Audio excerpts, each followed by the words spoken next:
Bonsoir à tous et bienvenue à ce nouveau numéro de Controverse consacré, comme c'est le cas depuis 4 semaines, à l'élection présidentielle du 17 avril prochain. Nous recevons ce soir 3 candidats à la candidature, Tarek Mihroubi et Mourad Boukhlifa, Rachid Nekaz dans la deuxième partie de l'émission.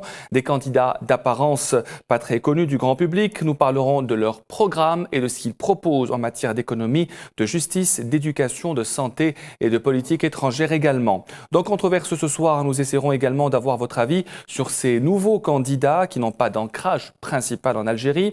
À la fin de cette émission, nous ferons valoir le droit de réponse de Younes Sabr Sherif qui fait suite à l'intervention de Louise Hannoun sur ce même plateau. C'était mercredi dernier.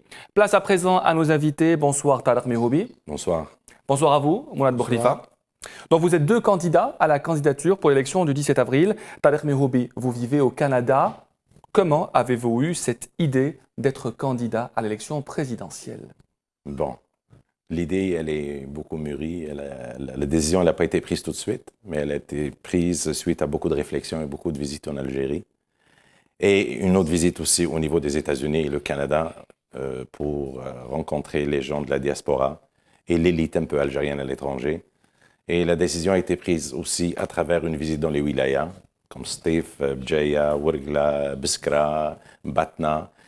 Et la décision a été prise, ça fait à peu près 8 mois où elle a été prise. Elle a été décidée après avoir discuté avec une équipe sur place et avoir l'appui de différentes associations. Est-ce que vous êtes confiant? Très confiant. Mourad Boukhlifa, l'idée d'être candidat, comment ça vous est venu? C'est venu au mois d'août. Au départ, j'ai commencé par faire des études de sciences politiques.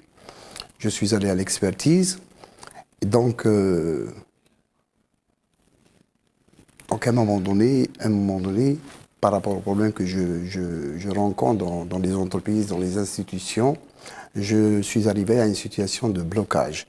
Et je me suis dit à un moment donné, on ne peut pas faire que de l'expertise à partir de l'intérieur. Il faudrait qu'on ait une autre vision, une autre approche, un autre pouvoir pour pouvoir régler les problèmes de la société. Nous parlerons avec plus de détails de vos ambitions, de votre programme politique, de ce que vous attendez de cette candidature. Mais avant cela, on va faire un petit round-up politique de la semaine, notamment consacré à la grande question, l'interrogation. Abdelaziz Bouteflika sera-t-il, lui ou non, candidat à la candidature? Riyad. Se présentera-t-il ou ne se présentera-t-il pas au présidentiel? Les rumeurs vont bon train depuis 2 jours autour du président. La dernière en date, Abdelaziz Bouteflika aurait retiré le formulaire de candidature. Justement, la question a été posée au Premier ministre Abdelmalek Sellel lors de la cérémonie de clôture de la session d'automne du Parlement. Et sa réponse était plutôt évasive. Nous préparons l'élection présidentielle dans le calme et la sérénité. Il reste encore du temps pour les personnes souhaitant se porter candidat. Le pays a besoin de stabilité. Les Algériens connaissent leur intérêt, connaissent leur avenir. Ne vous inquiétez pas. De son côté, le ministre de l'Intérieur Tayeb Blaise a démenti l'information en déclarant que jusqu'à présent, le président de la République n'avait adressé aucune demande au ministère de l'Intérieur et des collectivités locales, exprimant le vœu de présenter sa candidature à la prochaine présidentielle. Certes, les choses commencent à être on ne peut plus claires concernant la scène politique algérienne. Mais les rumeurs autour de Abdelaziz Bouteflika ne cesseront que lorsqu'il se prononcera sur sa candidature. C'est donc la grande question concernant la candidature ou non de Abdelaziz Bouteflika. Tarek Mihroubi, vous pensez que le président sera candidat? Moi, je ne le sais pas à date. J'ai rien contre sa participation. Juste le fait que je souhaiterais quand même qu'il y ait une attestation de lui donner la capacité de faire une campagne électorale au présidentiel. C'est la seule condition, mais le reste, c'est son droit. Une autorisation médicale? Médicale qui légiférait un petit peu que le président est en état de santé qui pourrait faire cette campagne-là, mais d'après la Constitution, je pense que le droit il a de participer à une élection. Est-ce que vous êtes pour ou contre un 4e mandat du président de la République? Moi, M. Abdelaziz Bouteflika, c'est quelqu'un qui a fait du beau travail, il faut le reconnaître. Arrivé où est-ce qu'on est rendu... Alors pourquoi vous êtes candidat à l'élection présidentielle? Je suis candidat parce que je pense que Bouteflika fera partie de l'histoire. Et il faut tourner la page, il faut passer à autre chose. Donc vous jugez positif le bilan du président? Je le juge positif. Sur tous les plans? Pas sur tous les plans. Il l'a reconnu, il avait dit qu'il avait eu des échecs. En 2012, je pense qu'il avait dit qu'on a fashalna. Dans votre programme, vous parlez de vouloir garantir l'indépendance de la justice. Donc vous pensez qu'elle n'est pas indépendante? Elle n'est pas indépendante du tout et c'est une vision qu'on a pour le futur, Inch'Allah. Si je serai le président de la République algérienne, à partir de là, je vais donner l'indépendance à la justice pour pouvoir fonctionner comme un État de droit. Moulad Bourkhlifa, pour ou contre une candidature du président Bouteflika? Moi, je pense d'abord qu'il ne va pas se présenter. Vous pensez qu'il ne sera pas candidat? Moi, je ne pense pas. Je pense pas. Je pense qu'il y a des gens qui ont des privilèges actuellement et qui veulent défendre ces privilèges, qui sont en train de nous raconter des histoires. Parce que s'il avait envie de se présenter, ça fait longtemps qu'il se serait présenté. Et je pense qu'il est assez... Le délai n'a pas encore été dépassé. Mais je pense qu'il est assez intelligent pour ne pas se présenter avec sa maladie, pas avec la vieillesse. La vieillesse, en Chine, il y a des présidents chinois qui sont bien âgés et qui n'ont pas de problème. Mais sa maladie, ça pose un problème. Moulad Bourkhlifa, on va parler à présent de ce que vous proposez pour l'Algérie. Vous avez un programme politique assez étoffé. D'abord, il faut préciser que vous vivez au Canada depuis 1984. Pourquoi avez-vous choisi de vous exiler? J'ai choisi de m'exiler comme tous les jeunes Algériens d'aujourd'hui. Comme tous les jeunes Algériens? Je n'avais pas le choix, j'avais pas de travail, j'avais pas de situation et j'avais pris la décision et je trouvais que la politique ne rencontrait pas mes aspirations pour le futur. Je ne pouvais pas avoir un appartement, je ne pouvais pas me marier. Ce que vivent aujourd'hui les jeunes, je l'ai vécu, ça fait 30 ans. Alors je me suis dit, j'irai ailleurs, il y a un bon Dieu partout. Alors j'ai été à l'étranger et je me suis construit à l'étranger. J'ai continué mes études là-bas et je me suis impliqué dans la société d'accueil. Et bon, j'ai eu un parcours magnifique, j'ai travaillé très fort, j'ai été persévérant et ça a donné des beaux résultats jusqu'au point où j'étais rendu conseiller spécial du maire de Montréal pendant quelques années, 8 ans. Et j'ai dirigé aussi, j'étais directeur général du parti Vision Montréal qui gérait la ville aussi. Alors, puisque tout se passait bien à Montréal, au Canada, pourquoi avez-vous décidé d'être candidat à l'élection présidentielle algérienne? Est-ce que vous ne pensez pas que les Algériens ici ont une assez mauvaise image de ceux qui viennent de l'étranger? C'est une question. Je ne penserais pas, c'est pas le point de vue. Je pense que l'Algérie aujourd'hui, elle a besoin de ses enfants, mais elle a besoin de ses enfants, c'est pas de ses enfants de venir, mais de venir avec un background et de venir avec de l'expertise. Alors moi, j'ai décidé que le pays m'appelle en ce moment. J'ai vu le pays est malade, le président Vous répondez est malade. à l'appel de la nation, vous le voyez comme ça? Oui, suite à mes consultations que j'ai fait, et j'ai fait une tournée en Algérie. Qui avez-vous consulté? J'ai consulté les associations des jeunes, par exemple les chômeurs, l'association des chômeurs, j'ai rencontré des partis, j'ai rencontré des associations de femmes, j'ai rencontré aussi des associations sportives. Et à travers les wilayas et la consultation, j'ai fait une analyse. Et quand j'avais demandé à la diaspora à l'étranger, en Europe, aux États-Unis, au Canada, les gens ont dit, il faut y aller, c'est le moment, le pays a besoin de nous. Alors vous avez l'expérience requise, vous avez l'expertise, vous avez géré des partis, vous avez été dans l'administration fédérale et gouvernementale, vous êtes le mieux placé d'aller vers cet objectif. Moulad Bourkhlifa, que pensez-vous des candidats qui vivent à l'étranger et qui décident d'être candidats à la candidature? Moi d'abord, je suis d'accord pour que tous les gens de la diaspora aient un accès libre en Algérie, qu'ils soient candidats ou qu'ils soient simples citoyens. Normalement, il ne doit pas y avoir cette dichotomie, cette différenciation entre celui qui vit à l'étranger et celui qui vit ici. Moi, je pense que Mihoubi et bien d'autres ont une expérience intéressante de ce qui se passe. Et en plus, ils sont pas dans un pays sous-développé, ils sont dans des pays développés comme le Canada, les États-Unis, la France, etc. Moi, je pense qu'il peut y avoir un apport intéressant. Maintenant, il y a le côté technique, c'est ce qu'il dit, quand il parle de la mairie de Montréal, etc. Ici, il y a un autre problème. Il y a une situation assez grave. Là-bas, tous les rouages fonctionnent. Tout fonctionne à merveille. Par contre, ici, tout ne fonctionne pas. Tout ne fonctionne pas. Et les gens, et les jeunes, là-bas, on n'a pas d'immolation. Ici, on est à 85 immolations sur l'année. Donc, des gens qui s'immolent, ça veut dire que le problème est sérieux. Ça veut dire qu'il faut le prendre sérieusement. Ce n'est pas de la technologie, c'est pas de la philosophie. C'est des gens qui meurent, c'est des gens qui vivent mal, c'est des gens qui sont en décalage complètement par rapport à leur société d'abord et qui sont en décalage aussi par rapport au pays. Il y a un décalage, selon vous, Tarek Mehroubi, entre les Algériens d'Algérie et la diaspora? Est-ce que vous pensez qu'il y a un décalage? Je pense que ce n'est pas une question de décalage, c'est une question d'adaptation. C'est-à-dire on vit dans deux systèmes différents. Mais comme monsieur dit, quand on parle d'immolation, nous aussi on a le problème du suicide des jeunes. Alors le taux de suicide est énorme en Occident et c'est une problématique énorme aussi. L'Algérie elle a ses problèmes, mais par rapport aux problèmes à l'étranger, c'est d'autres problèmes. Mais il n'y a pas un grand décalage. Moi, j'étais vraiment étonné aussi quand je suis arrivé ici ces années et j'ai vu que les jeunes ont pris une place. Là, aujourd'hui, on a un plateau, on a des jeunes, des animateurs. Je trouve ça très positif.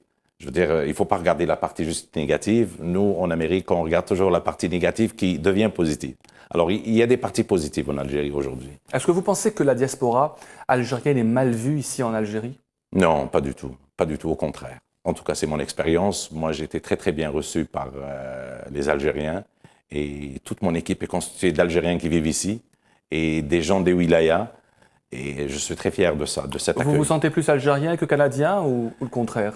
Moi, je me sens plus algérien, sincèrement, mais mon pays d'adoption, c'est normal aussi, il faut pas le nier. C'est là que j'ai grandi, c'est là que le système m'a poussé. Ce qui m'a toujours touché, à vrai dire, c'est comment l'étranger a reconnu mon intelligence, mon intégrité et m'a monté un petit peu en haut, alors que de l'autre côté, j'ai pas eu cette... Vous avez été brimé en Algérie, c'est ce que vous voulez dire? J'ai été brimé, c'est-à-dire comme un jeune, j'ai commencé jeune là-bas. Et ici, j'étais jeune aussi. Alors ici, j'aurais pu avoir une structure ou un encadrement, mais je l'ai pas eu. Je l'ai eu avec eux, à l'étranger. Alors s'ils m'ont donné ça, ils m'ont donné cette confiance en moi. Et c'est pour ça qu'aujourd'hui, je veux redonner ce qu'on m'a donné ailleurs. Je veux le redonner à cette jeunesse-là parce que j'ai vécu ce que cette jeunesse a vécu. Alors moi, je vais pas faire cette erreur-là. Alors, je reviens avec toutes ces idées-là à dire aux jeunes, moi, j'ai vécu ça dans mes tripes. Alors aujourd'hui, je vais pas faire la même erreur. Et je suis le mieux placé pour ça. J'ai la jeunesse, j'ai la santé et j'ai vécu ce que je tombe en plein timing, si on veut. Je suis un enfant du 61, l'espoir de l'Algérie. 1 an après, il y a eu l'indépendance. Alors, je me dis, c'est le moment. Je suis l'enfant de l'indépendance. Je suis mieux placé pour les comprendre et je suis entre les deux générations. Alors, on va parler maintenant de votre programme, mais avant cela, on va parler de ce processus de récolte des signatures, un processus assez difficile. Vous avez commencé à rassembler vos signatures, Tarek Mehroubi, ou pas encore? J'ai pas encore commencé, mais l'équipe, elle est sur place. On a eu juste un petit problème, c'est que je me suis présenté au ministère de l'Intérieur. Oui. J'ai déposé ma candidature, mais je n'ai pas eu les formulaires. Pour quelle raison?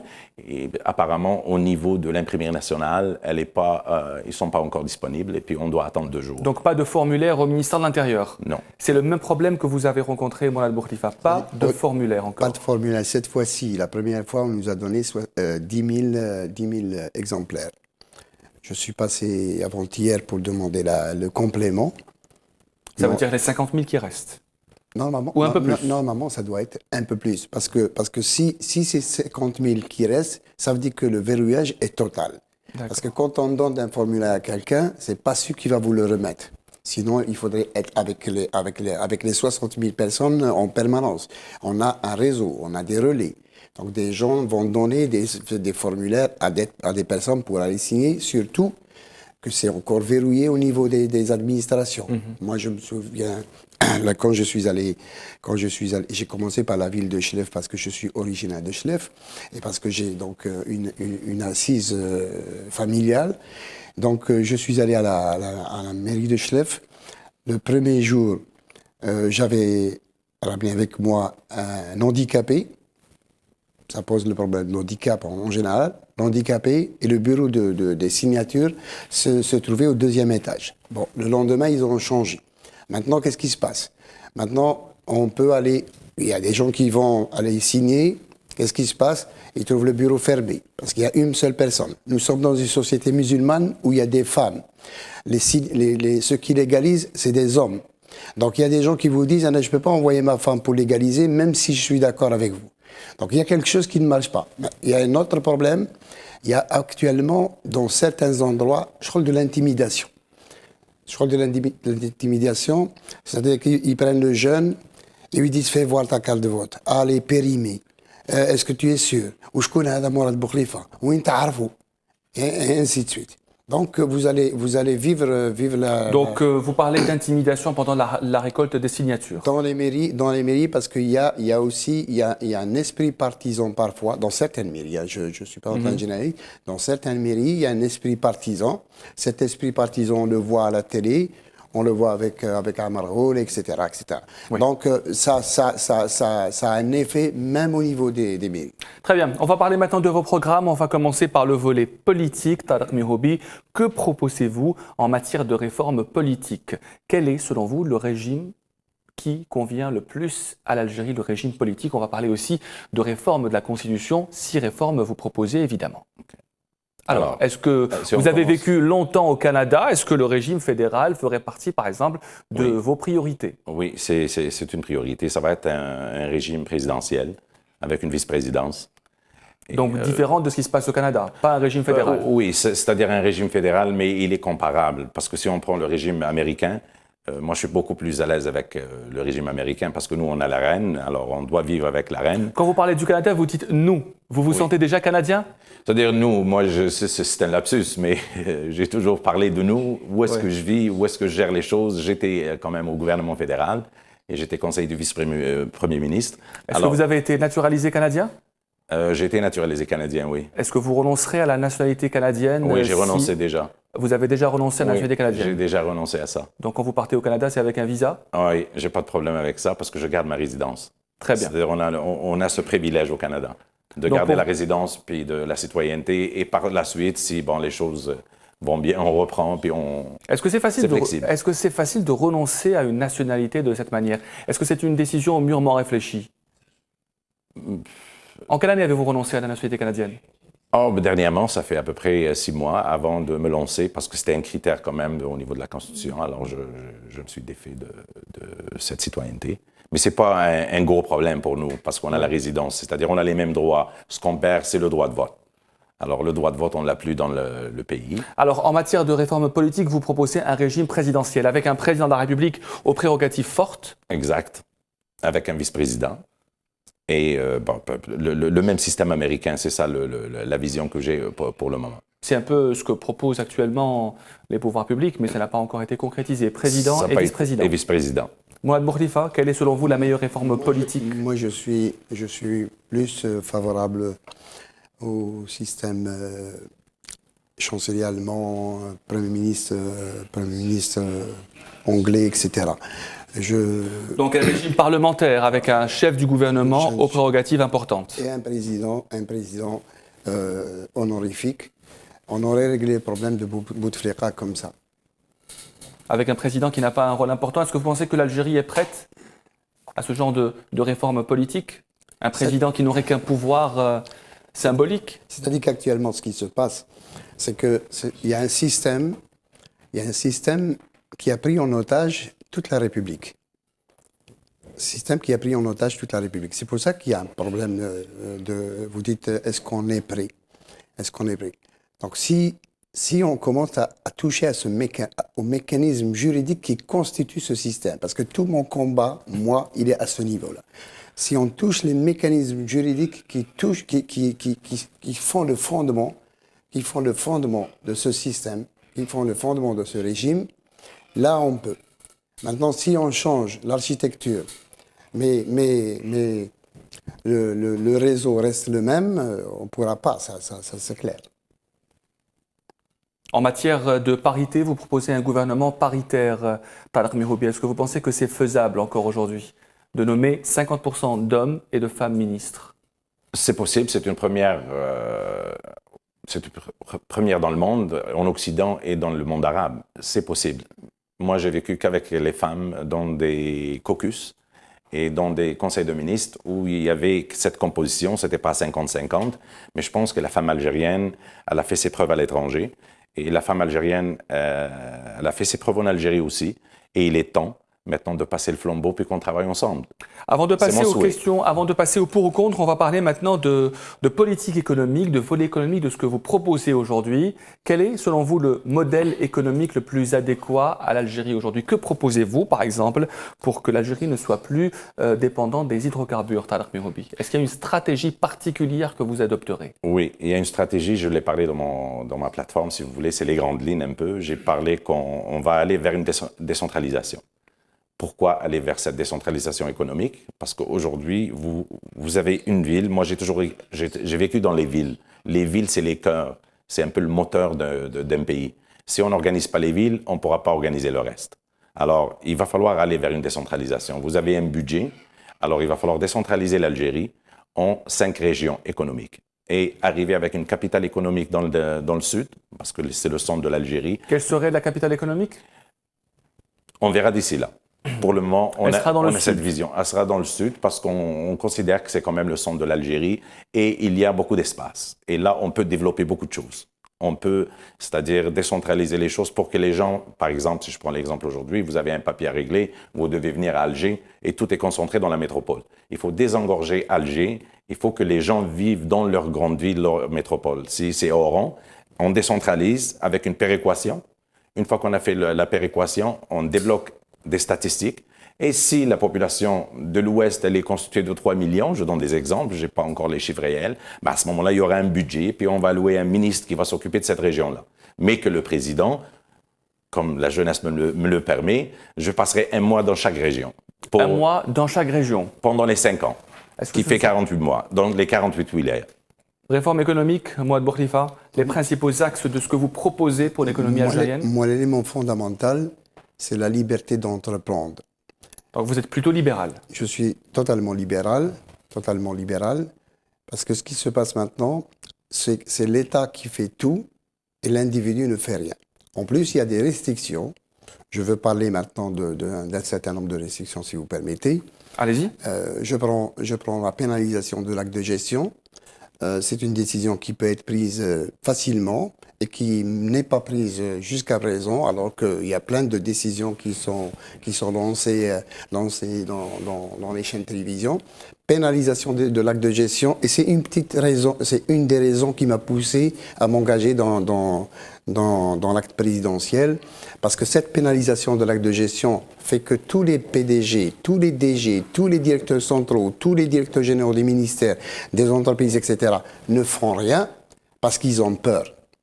Et en plus, il y a un autre volet, c'est ce qu'on appelle le Code des marchés publics, qui a été complètement verrouillé, complètement transformé. À un moment donné, une entreprise pouvait, avec un simple bon de commande, passer un contrat de 4 millions de dinars. Ici, ils l'ont rendu à 200 000 dinars. 200 000 dinars, c'est absurde, avec la monnaie qui n'a aucun sens. Maintenant, deuxième aspect, je suis d'avis avec lui. De toute façon, actuellement, je suis en train de voir que tous les candidats vont dans ce sens. C'est la régionalisation. Vous prenez la France qui est 5 fois moins que nous, 5 fois plus petite que nous. Elle a 36 000 communes. Elle a 120 préfectures. Elle a 20 régions. Nous sommes 5 fois plus. Et nous avons quoi? Nous avons 1500 communes. Je prends ici une commune, Borj Badji Mokhtar, 120 000 kilomètres. Elle a une population de 16 000 personnes. 120 000 kilomètres 120 000 kilomètres carrés. Elle a une population de 16 434 habitants. Une densité de 0,14 habitants au mètre carré. Quand vous prenez Adrar et Borj Badji Mokhtar, c'est l'équivalent de la France. Oui. La France, c'est 66 millions et eux, ils totalisent 50%. Mais c'est aussi le désert. Le désert, le Nevada, les États-Unis, ils ont réglé les problèmes du désert, Las Vegas, etc. Maintenant, moi, je pense qu'on a actuellement Ghardaya. Quand vous regardez la carte d'Algérie, vous voyez que Ghardaya est le centre de l'Algérie. Elle a 86 000 km².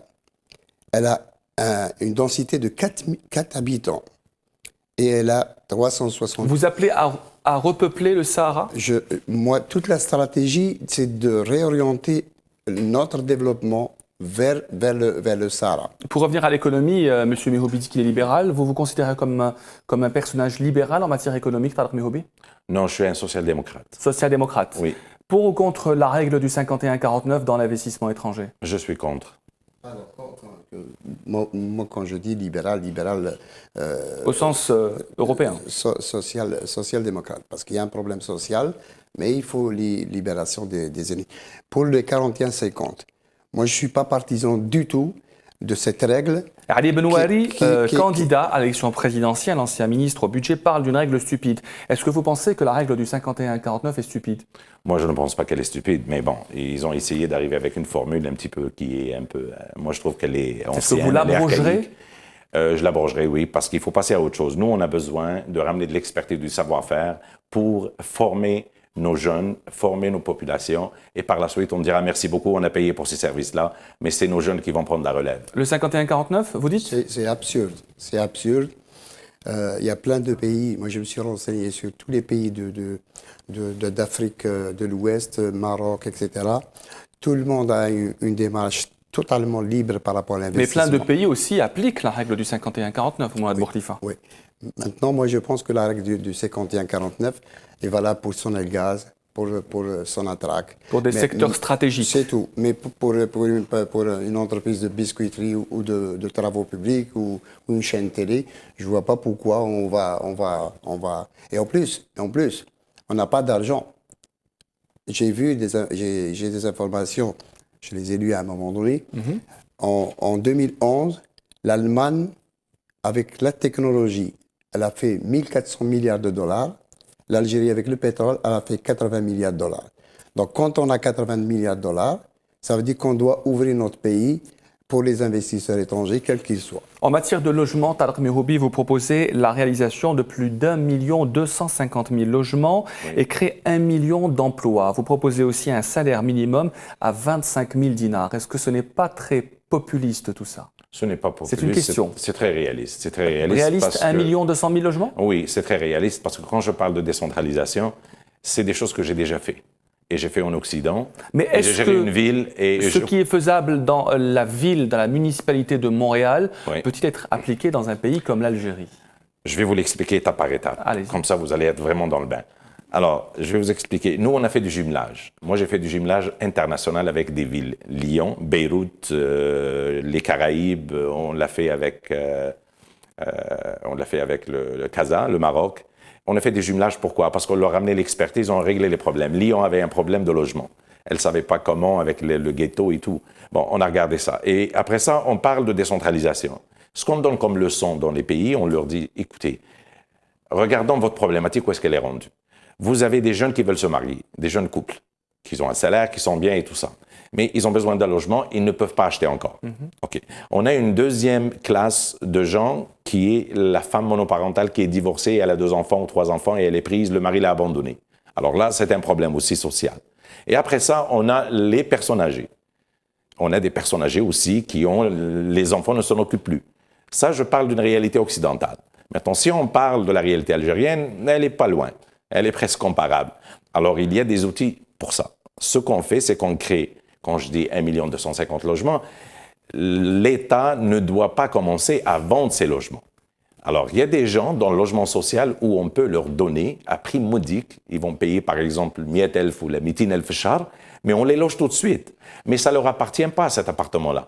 Une fois qu'ils sont rendus bien, ils peuvent voler... Sans un premier apport? Sans premier apport? Aucun apport. Ils paieront juste leur loyer parce que ce qu'on dit, c'est des gens qui vont bouger par la suite. Parce qu'ils vont régler leurs problèmes et on a une autre vague qui va venir prendre la place. Mais est-ce que vous ne pensez pas que les Algériens aimeraient posséder leur logement? C'est-à-dire, j'ai parlé d'une section pour le logement social qui concerne ces gens-là, qui n'ont pas de travail et qui ont un système social existant et ils pourront payer le Bietel Char qui est symbolique, à prix modique. C'est très symbolique. C'est très symbolique. Pourquoi? Parce qu'on veut les aider pour qu'ils se déplacent, mais au niveau de la dignité de l'être humain, il faut leur donner cette confiance, comme quoi ils ont un chez-soi. Normalement, en Algérie, avec les richesses qu'on a, les gens Moi, je ne pense pas qu'on devrait avoir des pauvres. D'ailleurs, c'est pour ça que je dis j'interdirais la pauvreté en Algérie. Vous interdirez la pauvreté? J'interdirais la pauvreté. Peut-on interdire la pauvreté? Je considère qu'on est un pays riche et les Algériens peuvent manger très bien et peuvent vivre bien et peuvent se loger très bien. Donc vous voulez parvenir à zéro pauvreté? Zéro pauvreté et zéro misère aussi. Vous proposez un salaire minimum de 25 000 dinars. Est-ce que vous consulterez les partenaires sociaux et les syndicats pour ça et le patronat, ou vous déciderez d'emblée d'imposer un salaire minimum? Non, je déciderai d'emblée avec une consultation puis avec un sommet. Mais il y a une chose que j'ai pas dit. Un sommet entre qui? C'est un sommet avec le SSS, si vous voulez, les joueurs du pays, pour leur dire voici où est-ce qu'on s'en va et pourquoi on s'en va là. C'est très simple. Ces gens-là ils vont vivre dans une réinsertion d'emploi. Il ne faut pas comprendre que je vais leur donner l'argent, ils vont dormir. Il faut comprendre que les entreprises doivent jouer leur jeu. Mais nous, on va financer l'entreprise pour qu'elle forme l'Algérien. Mouad Bokhlifa, que proposez-vous en matière de logement? Puisque Tarek Mihoubi propose dans son programme de réaliser 1 250 000 logements et un salaire minimum de 25 000 dinars par mois. Quand on dit 1 million de logements, quand on le divise avec 1500 communes, ça fait 600 logements par commune. C'est rien du tout. Mais il y a aussi des communes où il n'y a pas beaucoup d'habitants, donc ça dépend des communes et de l'importance des communes. Même ceux qui n'ont pas d'habitants, Badji Mokhtar, c'est 16 000 personnes. Donc 600 pour 16 000 personnes. Mais dans ces 16 000, il y a des gens qui ont des logements, certainement. Ça crée des problèmes. Quand on va au sud, vous allez voir que ce n'est pas évident. Moi, vous proposez plus? Moi, je ne parle pas de chiffres, parce que ça, c'est un travail d'expertise. Ce n'est pas un travail de politique. Alors, puisque vous parlez d'expertise, selon vous, combien de logements ont besoin aujourd'hui les Algériens? Moi, je suis originaire de Chlef, d'Al-Aslam. Et Al-Aslam, elle a été touchée par le tremblement de terre en 80. En 3 ans, toute la ville a été reconstruite avec des chalets. En 3 ans, toute la ville. Moi, je pense qu'il faut que notre pays négocie avec des États puissants, Canada, Suède, France, les États-Unis, etc., pour créer des villes avec des chalets. Parce que les chalets, actuellement, il y a des chalets qui ont une durée de vie de 90 ans. Al-Aslam, c'est depuis 80. Donc, créer des villes avec des chalets, c'est-à-dire donc, vous proposez de résorber la crise du logement avec des chalets? Avec des chalets dans les régions déshéritées. Je prends la Rouad, je prends la Gardaya, je prends Djelfa, etc. Parce que les jeunes, maintenant, on vous dit maintenant, vous avez l'avenir devant vous. Et tout le monde connaît la chanson Al-Barah fi Omr Aïchin. C'est-à-dire, le lendemain, vous êtes de nouveau vieux. On va vous parler du passé.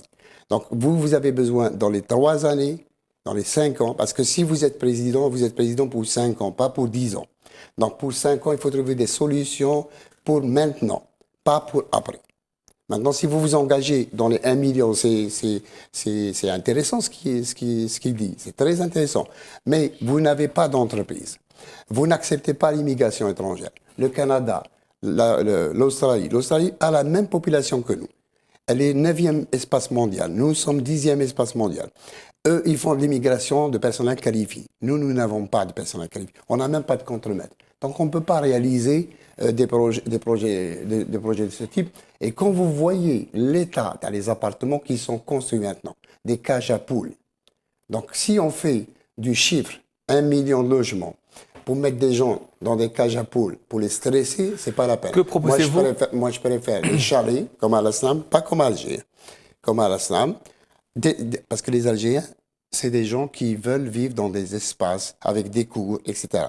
Donc, on a besoin vous avez vu au Canada les chalets qui veulent dire. Vous êtes pour cette politique des chalets, Tarek Mihoubi? Non, c'est-à-dire il y a 2 visions. Moi, le chalet, le chalet au Canada, c'est vraiment pour les montagnes, pour aller pour les vacances.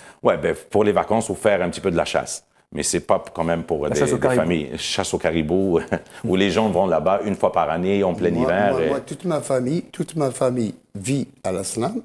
Elle vit dans des chalets. Mon frère, il est là. Il vit dans un chalet aussi.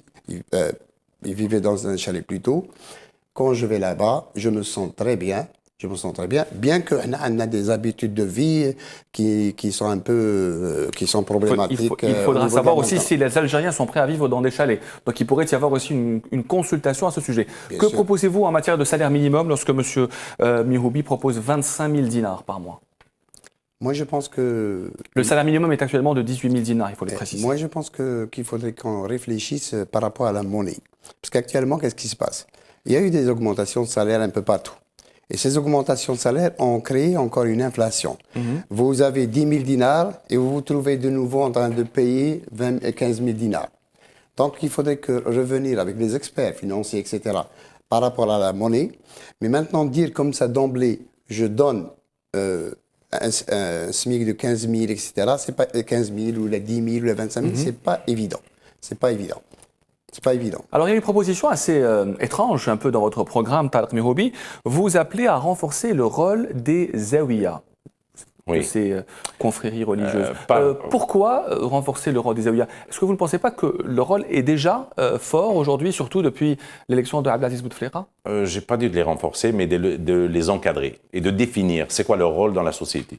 C'est-à-dire qu'ils ne resteront pas vous voulez accroître leur rôle? Oui, c'est accroître leur rôle et encadrer, mais donner le vrai rôle. Parce que, apparemment, pour tous les Algériens, je pense, Zawiya, on n'a pas. Est-ce qu'on va les appeler un petit arrondissement? Est-ce que c'est une petite commune? Mais les appeler Zawiya... Quel serait l'objectif d'accroître le rôle des Zawiya? L'accroître, je ne dirais pas l'accroître, mais je dis de le structurer. C'est-à-dire de l'encadrer et de voir quel est le rôle que le Zawiya, elle joue. Et à partir de là, l'encadrer, lui donner un budget et déterminer son rôle dans la société. Le rôle des Zawiya, important dans la société? Moi, j'ai rencontré un responsable de Zawiya à la Rouate, la Zawiya Tidjaniya, évidemment. Tidjaniya, et j'ai discuté avec lui, j'ai dit, je n'ai aucune connaissance de ce que c'est qu'une Zawiya, et je voudrais savoir, parce qu'apparemment, vous avez un rôle politique, puisque les candidats, le président lui-même, se tournent toujours vers les Zawiya. Moi, je pense que les Zawiya, il faut les laisser dans leur monde tranquillement.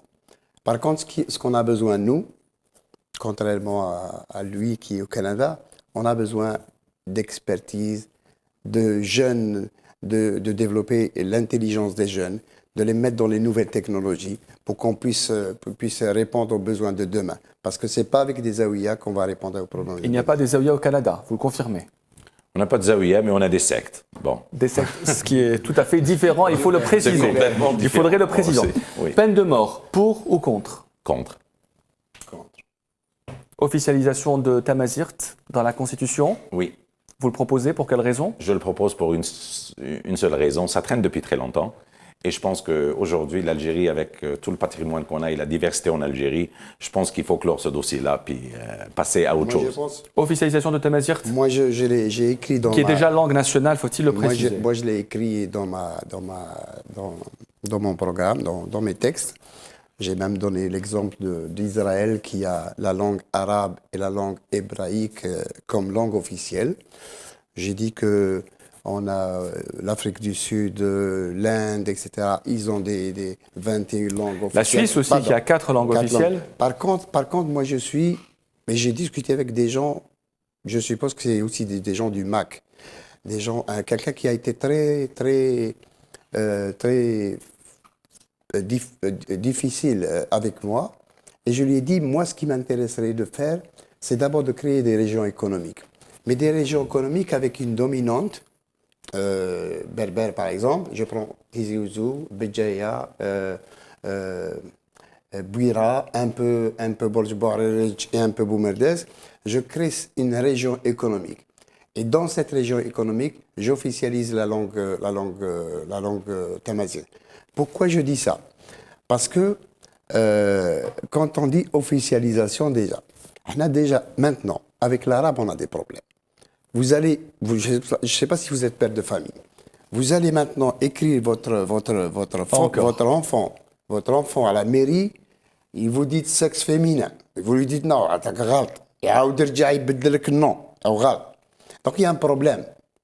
En Algérie, on a ce problème d'arabe déjà, et les gens ne sont pas qualifiés, ne sont pas formés. Si maintenant, on met du tamazight dans toute l'Algérie, on va avoir des problèmes sérieux. Parce que d'abord, en termes de papier, vous voyez les formulaires, l'imprimé officiel n'avait pas assez de formulaires.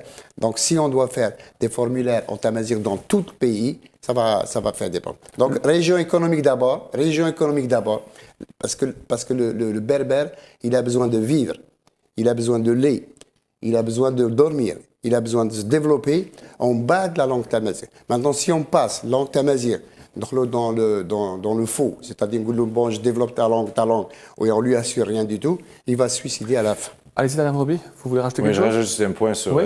pourquoi c'est facile dans notre vision et dans la plateforme que j'ai fait. C'est parce que moi, je viens d'une société où il y a l'anglais et le français, anglo-saxon. Alors, on vit avec ça. Alors, c'est quelque chose qui est très facile à faire. Et ça prend juste une expertise. C'est pas évident. Moi, ce qui se passe, moi, je dis toujours, par rapport à l'Europe, aux États-Unis, il y a des exigences de performance et d'excellence. Et là, on a des exigences d'ignorance dans notre pays. Moi, dans les entreprises, dans les ministères, etc., là où je travaille, je rencontre plus l'exigence d'ignorance. Vous lui faites un logiciel, je suis spécialisé en logiciel. Vous faites un logiciel, vous faites une interface. Il vous dit controverse, pourquoi que des règles? Il ne s'intéresse pas à l'objectif lui-même. Il s'intéressera plutôt à la forme. Donc, on risque d'avoir des problèmes difficiles. On a un problème de qualification dans les mairies. On a des gens qui ne sont pas formés. Donc, dire ça, lancer, il y a des gens... Quand j'ai lancé ce sujet, je l'ai lancé dans des groupes Facebook, il y a des gens qui m'ont dit, vous voulez créer des problèmes en Algérie, vous êtes en train de poser ce problème. Brièvement, Oui. Le gaz de schiste, pour ou contre? Je suis contre un peu parce qu'il faut comprendre un petit peu au-dessous du gaz de schiste. Il y a beaucoup de gens qui parlent de ça, mais ils ne connaissent pas les conséquences réelles. Le gaz de schiste, pour ou contre? Je pense que lorsque les États-Unis, lorsque les pays développés auront testé et auront toutes les réponses à leurs questions, à ce moment-là, et lorsqu'on aura formé les gens, à ce moment-là, on discutera du gaz de schiste. Pour le moment, je ne suis pas dans la logique de contre ou pour ou contre, je suis dans la logique de l'expertise. Il faut attendre, il faut voir, il faut analyser, un problème. Pour ou contre la limitation des mandats présidentiels? Pour. À 2. À 2. Pour ou contre? Limitation à 2. Pour ou contre la suppression du service militaire? Pour ou contre? Moi, plutôt, j'arriverai avec une nouvelle proposition pour que la femme algérienne participe dans chaque région au service militaire pendant 1 mois pour lui apprendre à défendre le pays. Puis, et pour les hommes? Pour les hommes, je pense qu'on pourrait peut-être... moi, je m'en vais vers une armée professionnelle et de formation. Donc, service militaire pour ou contre? Service militaire, je suis contre. Je pense que ce service militaire, on pourrait l'intégrer dans une armée professionnelle. Pour ou contre le service militaire? Moi, je pense qu'il faudrait prendre le problème d'une autre façon. D'abord, moi, je suis pour le service militaire, mais payant. Payant? Payant. On paierait en plus? Mais si en plus, on le paye. On le paye. On paye le jeune. Pourquoi on le paye? Ah, payant, ça veut dire on paye l'appelé. On paye l'appelé. Pas l'appelé qui paye. On paye l'appelé. Parce que l'appelé, quand on l'appelle... Mais c'est le cas. Les appelés sont payés. Non, mais 400 dinars ou 3000 dinars. Je dis, on le paye. Un vrai salaire. Un vrai salaire. Pourquoi? Moi, j'ai discuté avec les jeunes. Je leur dis, Rachid Naqaz, il dit, on enlève. Je dis, si on vous paye, ils me disent, on fait 4 ans s'ils veulent, s'ils nous payent, parce qu'il y a un problème de chômage. Deuxième chose, je me dis, d'abord, on le paye. Pourquoi on le paye? Il est sa mère, il est sa femme, etc., etc. Et très souvent, ils sont dans le dénuement complet. Parfois, il laisse son boulot. Quand il revient, il ne trouve pas. Donc, il faut le payer. Il faut le payer, il faut que le service militaire ne se fasse pas dans une autre région, qu'il se fasse au choix et dans la région de l'appelé. Pourquoi? Parce au choix ou dans sa région? Au choix d'abord. Au choix par rapport à la durée, au choix par rapport à la période. Vous, maintenant, vous êtes à controverse. Peut-être que vous n'avez pas fait l'armée. On va vous dire demain, vous allez à l'armée. Vous laissez toute une émission. Par contre, vous pouvez dire non. Moi, j'attends, dans 5 ans, je vais faire mon service militaire. Donc, je vous donne ce choix. Moi, la logique, quand je vous dis tout à l'heure libéral, ça veut dire que je dois avoir la liberté de choisir à tous les niveaux et à tous les instants. Merci à vous. Nous sommes partis dans la rue demander à quelques-uns de nos compatriotes ce qu'ils pensaient de vous, de ces nouveaux candidats, dont certains habitent à l'étranger, dont notamment vous, Tadar Mehroubi, mais aussi Rachid Nekaz ou encore Kamel Benkoussa et Ali Benouari. Et nous avons aussi posé la question sur vous. Qui est Tadar Mehroubi? Voici le résultat de ce micro-trottoir. Je pense qu'ils pourront avoir une chance, étant donné qu'ils sont de l'autre côté. Donc, je pense qu'ils verront les choses différemment. C'est pas possible. Déjà ici, les gens d'ici n'ont pas beaucoup de chance, alors que se déranger, ça m'étonnerait. J'espère, hein, moi, il n'y a aucun problème. Hein. C'est un Algérien, après tout. Ils auront la chance comme tous les Algériens.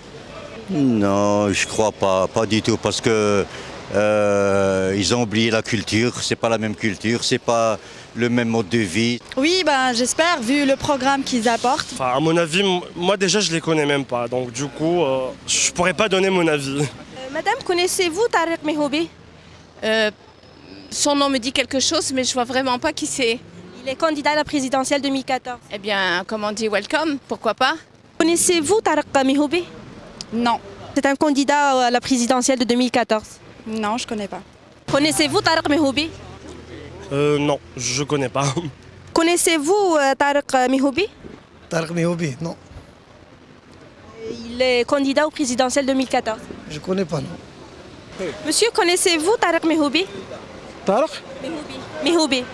Mehoubi. Je connais Mehoubi, mais c'est quelqu'un qui est dans quelqu'un qui est dans l'ouest de l'État. Il est candidat à la présidentielle de 2014. Ah, je ne connais pas. Connaissez-vous Tarek Mehoubi? Non, pas du tout, pas du tout. C'est pas un homme politique. On a les hommes politiques qui sont sur le terrain, se comptent sur le bout des doigts. C'est la question que nous voulons vous poser à vous deux. Est-ce que c'est facile aujourd'hui d'être candidat à une élection présidentielle lorsqu'on n'est pas très connu, lorsqu'on n'a pas activé déjà dans la politique, Tarek Mehoubi, puisque vous êtes concerné en premier lieu? C'est-à-dire que moi, j'arrive avec une stratégie qui n'est pas la stratégie de passer dans toutes les émissions de télévision pour faire de la promotion. Il fallait attendre l'heure juste et avoir l'heure juste de M. Bouteflika pour qu'il se prononce.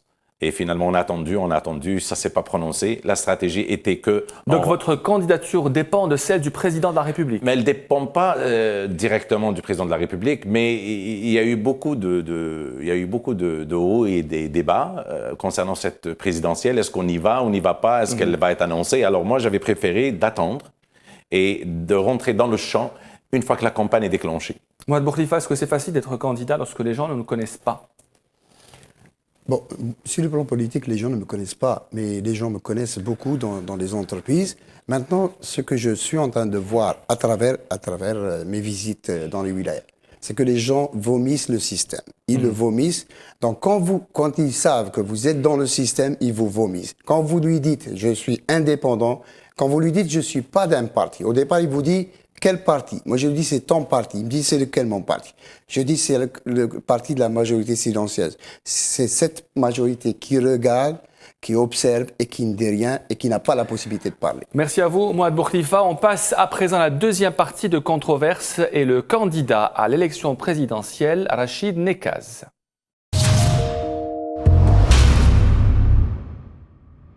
On passe à la deuxième partie de controverse avec nous ce soir. Rachid Nekaz, bonsoir. Bonsoir. On vous avait reçu il y a 3 mois.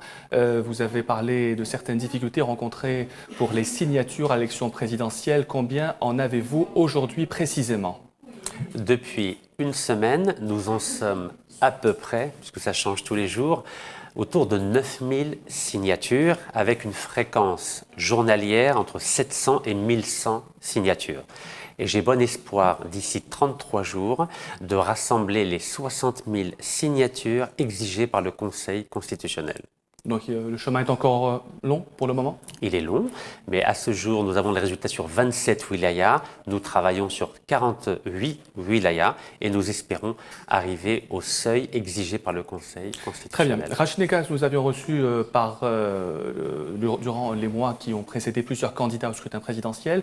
Nous avons scruté leur programme politique économique. On va commencer par le programme économique. Quel est l'axe principal du programme économique de Rachid Nekaz? Mon objectif essentiel, c'est la lutte contre le chômage des jeunes. Il y a 6 millions de chômeurs en Algérie.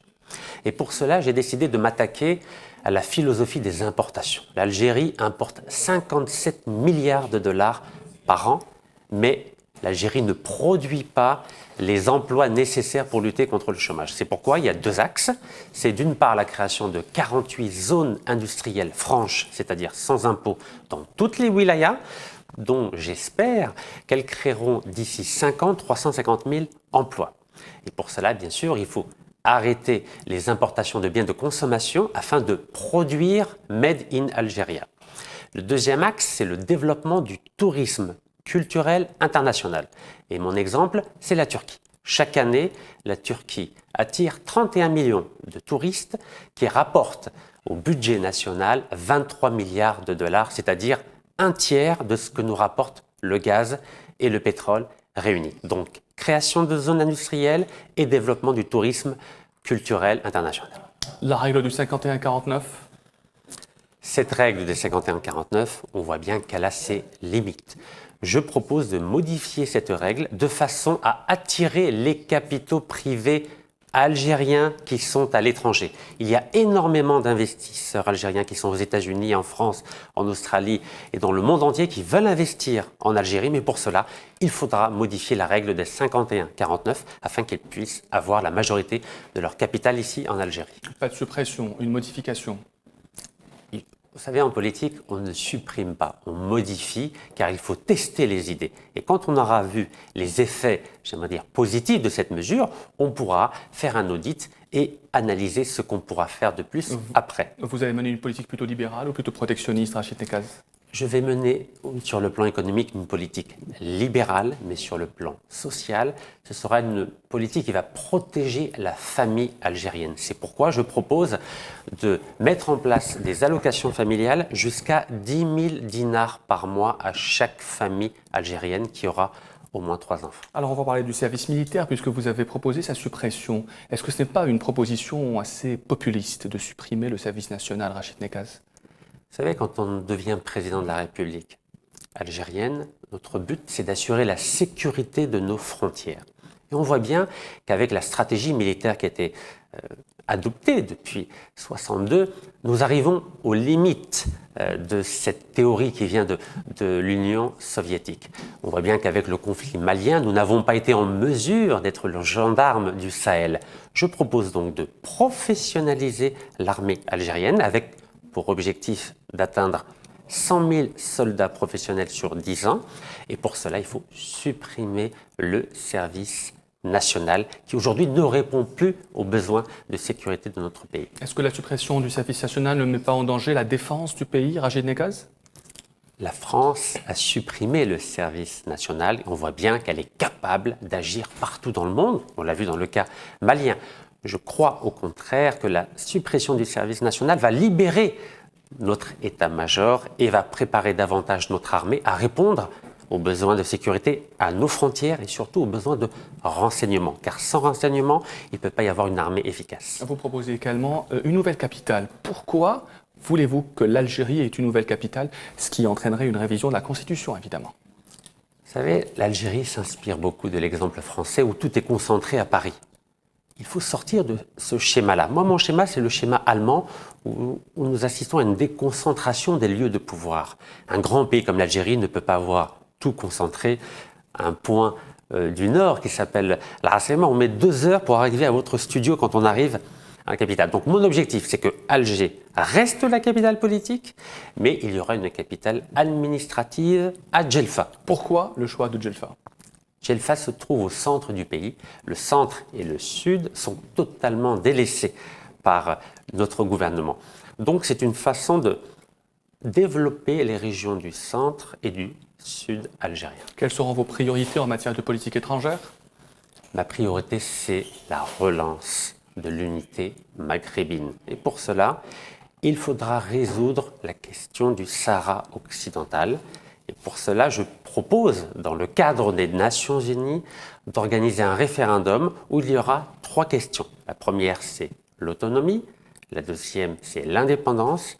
Et la troisième, ce sera l'idée d'un condominium algéro-marocain sur le Sahara occidental. Un condominium, c'est une double souveraineté d'Alger et de Rabat sur le Sahara occidental pendant 10 ans. Et au bout de 10 ans, nous demanderons au peuple sahraoui s'il souhaite devenir indépendant ou pas. Donc c'est un rejet de l'indépendance, puisque vous demandez une double suzeraineté algéro-marocaine. Vous savez, ça fait 40 ans que le peuple sahraoui souffre. Et à ce jour, il n'y a pas de solution. Et à mon sens, c'est parce que l'Algérie n'a pas souhaité entrer dans les négociations. Et je crois qu'il est temps que l'Algérie prenne toutes ses responsabilités en soutenant de façon entière le peuple sahraoui, mais en négociant en direct avec le Maroc dans le cadre des Nations Unies, car seul le cadre des Nations Unies peut protéger le peuple sahraoui. Rachid Nekaz, merci d'avoir été l'invité de Controverse. Merci d'avoir pour votre invitation. parlé brièvement, mais certainement de votre programme politique. Merci à vous. Merci. C'était un enregistrement fait quelques heures avant le début de cette émission. Controverse touche à sa fin, mais avant de conclure, nous aimerions faire valoir un droit de réponse, une mise au point. Nous avions reçu mercredi dernier la secrétaire générale du Parti des Travailleurs, Louisa Hanoun. Je lui avais posé une question sur son intervention sur la chaîne Al Jazeera le 3 décembre, puisque une des personnes qui l'avait interpellée avait accusé Louisa Hanoun d'avoir censuré ses réponses. Nous avons ce soir reçu le droit de réponse de Younes Sabr Sherif. Je vous le lis en intégralité. Lors de son passage dans le dernier numéro de l'émission Controverse, Louisa Hanoun a fait des déclarations désobligeantes à mon égard. Pour répondre à votre réponse concernant la censure dont j'étais victime sur le plateau de la chaîne de télévision Al Jazeera, Madame Hanoun a prononcé des mots qui frisent la diffamation. Non seulement elle a menti sur le déroulement des faits pendant cette émission, où mes questions ont été totalement censurées par la direction de la chaîne de télévision privée sous la pression de Madame Hanoun. En plus, je suis affublé de plusieurs qualificatifs qui attentent à ma personne. Par la présente mise au point, je tiens à vous préciser que je n'ai pas intervenu à l'émission diffusée par Al Jazeera en tant que militant internaute, comme le laisse entendre Madame Hanoun. J'y étais en ma qualité de journaliste, animateur dans une importante radio publique et ancien rédacteur en chef d'un site d'information en ligne. Mes questions ont été censurées et interdites à la diffusion, sont totalement légitimes, mais malheureusement, Madame Hanoun n'accepte nullement l'esprit critique propre à tout exercice démocratique. Je tiens donc à exprimer ma profonde déception par rapport à cette attitude, laquelle témoigne d'un immense mépris à l'égard de toute personne qui partage la même vision politique de la présidente du Parti des Travailleurs, qui n'honore guère une personnalité politique de l'envergure de Louisa Hanoun. Voilà donc la mise au point et le droit de réponse de Younes Sabr Sherif a été respecté ce soir.